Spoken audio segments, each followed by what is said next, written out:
আমির হামজা কি মাজার ভাঙতে গেছে? ডক্টর আবুল কালাম আজাদ, তারেক মনোয়ার, কামরুল ইসলাম সাইদ আনসারি ভাঙলো কে? আমি গেছি। আমরা কোনোদিন যাব? তো ভাঙতেছে কারা? আপনি ধরায় দেন। আমরা ফেসবুকে মানুষকে সচেতন করছি যে মাজার ভাঙা যাবে না। আমার ফেসবুকে আপনি ঢুকে দেখেন, মাজার আমরা ভাঙতে চাই না। বাংলাদেশের 16 কোটি মুসলমানেরা যেদিন বুঝবে যে মাজারে শিরিক হওয়া যাবে না, মাজারে সিন্নি দেওয়া যাবে না, মাজারগুলো এমনিতেই বন্ধ হয়ে যাবে। কারণ আমি মোল্লা রাজীব আপনাকে চ্যালেঞ্জ দিলাম, আপনারা মাজারে টাকা দেওয়া বন্ধ করেন, যায়া দেখবেন খাদেমও খুঁজে পাওয়া যাবে না। টাকা দেওয়া বন্ধ করেন, ভাঙ্গার দরকার নেই, শুধু মাজারে টাকা দেওয়া বন্ধ করেন, খাদেম খুঁজে পাবেন না।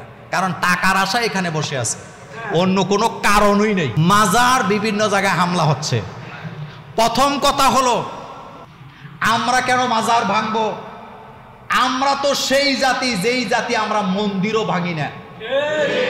ঠিকটা আসতে হইল কেন? আমরা কি মন্দির ভাঙছি? আমরা কি মন্দির ভাঙি?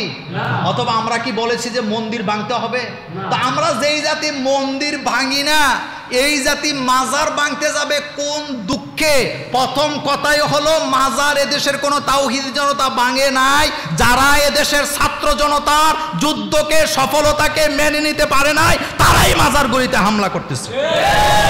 আমরা বলছি তোমরা ধরে দাও। 2 নাম্বার, একটা স্লোগান আসছে নতুন করে, সেটা কি? মাজার ভাঙ্গে যারা ওলি আল্লাহর দুশ্মন হলো তারা। এ কথাটা মিথ্যা, এ কথাটা ভুল। ওলি আল্লাহর দুশ্মন বলতে তুমি কি বুঝাও? আমরা বলেছি মাজার কেন আমরা ভাঙবো? মাজার ভাঙার কোনো দরকারই নেই, বরং আকীদার ব্যাপারে মানুষকে আমরা সচেতন করব।